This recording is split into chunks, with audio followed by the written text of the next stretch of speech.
Queridos amigos e familiares, para entender o que pensávamos na época e como se formou a minha consciência de mundo, vou contar a minha história utilizando inteligência artificial. A radicalização política e a barbárie da última incursão do Hamas em Israel me impulsionaram a contar como foi minha juventude, quais eram os meus anseios e preocupações, para que vocês possam entender melhor o mundo atual. O mundo está muito conturbado. O aquecimento global já está fazendo seus efeitos no nosso dia a dia. Nos meus 18 anos, o que nos deixava preocupados era uma guerra nuclear que poderia acabar o mundo a qualquer momento. Os perigos estão diferentes. É difícil saber quem são os mocinhos e os bandidos. Temos líderes de extrema-direita que negam o aquecimento global, exaltam o militarismo, as ditaduras, são a favor de pautas de gênero retrógradas, mas são a favor de Israel. ¿Tendrías relaciones diplomáticas con las dictaduras comunistas de la región? No. ¿Romperías con...? Se las condena. A Venezuela se lo condena a Cuba, se condena a Nicaragua, se condena también a Corea del Norte, se condena a Irán, se condena al terrorismo de Hamas y de Hezbollah. ¿Se condena y además se retira embajadores? Sí, y a los autócratas también se los condena. ¿Rusia? Un autócrata. ¿Tú defenderías al gobierno de Ucrania? Absolutamente. El primero que defendió al gobierno de Ucrania acá fui yo. Y el primero que defendió a Israel acá, frente a los ataques violentos y atroces de Hamas, fui yo. Que fui, no solo que condené... No, porque esto es importante, Jaime. Muy importante. No, sí, pero la forma en que se hizo. A ver, vamos por partes. No es solamente condenar el acto terrorista. No es solamente solidarizarte con Israel. Lo más importante de todo es que avales el derecho a la legítima defensa por parte de Israel, cosa que yo avalo fuertemente, y que el gobierno de tibios que tenemos ahora, cómplice de los delincuentes internacionales, no lo hace. Este es el mejor Milei. El Milei cuando está furioso y al mismo tiempo iluminado. Y tranquilo. Y tranquilo. La embajada de Argentina va a estar en Tel Aviv. Tengo una explicación para eso. En Jerusalén. En Jerusalén. ¿Cuál es tu explicación? Porque el rey David, en un sueño, digamos, el creador le manifiesta que la capital de Israel es Jerusalén. Claro. Por outro lado, temos líderes de esquerda que têm pautas humanitárias, lutam contra o aquecimento global, mas são completamente míopes para o que ocorre na guerra da Ucrânia contra a Rússia, apoiam ditaduras como a da Venezuela e dão apoio incondicional aos palestinos.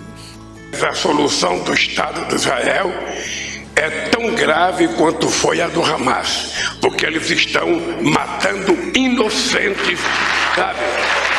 Sem nenhum critério. Após o ataque do Hamas, o mundo culpa Israel. O antissemitismo cresce e todos não analisam todos os aspectos do problema. É lógico, como humanista, que acho que a solução tenha que ser de 2 estados independentes. Mas os extremistas árabes não concordam com isso. Desde a criação de Israel em 1948, a extrema-direita israelense também não concorda. A família do meu pai veio para o Brasil logo após a Primeira Guerra Mundial, fugindo da perseguição aos judeus. A família da minha mãe veio da Polônia pelo mesmo motivo. Minha mãe tinha marcas de queimaduras de quando era nenê, quando ela e minha avó foram presas e torturadas. Nos meus primeiros anos de vida, frequentei a escola judaica. Quando eu tinha 7 anos, minhas irmãs me levaram para o movimento juvenil, a Shomer Hatzair, e aí se iniciou uma vida extremamente rica e feliz. A rotina era com reuniões sexta-feiras à noite, aos sábados e acampamentos nas férias. Todas as reuniões tinham temas que exploravam diversos aspectos humanistas. Aos 14 anos, eu já era responsável por um grupo de crianças e preparava as reuniões e passeios. Tínhamos muitas responsabilidades, tínhamos uma vida cultural intensa e éramos ligados ao que ocorria no mundo. O extermínio de 6 milhões de judeus na Segunda Guerra Mundial, a bomba atômica em Hiroshima e Nagasaki, a guerra do Vietnã, entre outros. Durante o ano, havia uma época em que fazíamos uma campanha para arrecadar recursos e vendíamos vários elementos que lembravam Israel. E até discos gravados pelos meus grandes amigos Braulio, Vitor, Sarinha e Felícia, com música jovem de Israel. O importante é que tínhamos que vendê-los de porta em porta, nas casas e prédios, enfrentando zeladores e principalmente a nossa vergonha. Também fazíamos trabalhos e entregávamos os valores recebidos. 2 trabalhos me marcaram muito. Um deles foi como boca de urna, que não era proibida na época. Trabalhei para um candidato judeu na porta de uma escola e fui retirado dela. Outro trabalho foi como boia fria, cortando cana e mato de uma plantação numa fazenda em Jacareí.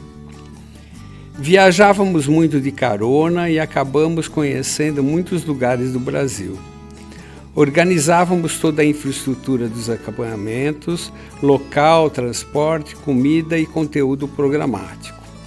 Tudo isso nos fez responsáveis, capazes de encarar qualquer desafio para qualquer tipo de demanda, como obter empréstimo de barracas com o Exército, vender produtos porta a porta, organizar as reuniões do ponto de vista técnico e programático.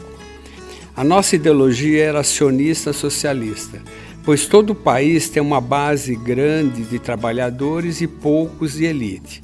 O povo judeu tem uma pirâmide invertida. Por esse motivo, a solução era ir para Israel e sermos trabalhadores de base no campo, em kibbutzim, que são sociedades socialistas. Nesse interim, houve a Guerra dos 6 Dias e uma grande parte dos nossos amigos foi para Israel como voluntários, mas também alguns tinham que ficar aqui tomando conta do movimento. Em 1968, eu, o Talemo, o Nelson, o Jacques e a Rosinha fomos passar um ano em Israel num curso para líderes dos movimentos judeus com pessoas de todo o mundo. Viajamos de navio numa viagem que demorava 20 dias. Éramos mais de 100 jovens de todos os países da América do Sul no navio. Fiz 18 anos na viagem e ganhei um boneco do Topodídio que minha filha ainda tem. Imaginem mais de 100 jovens juntos numa viagem de navio.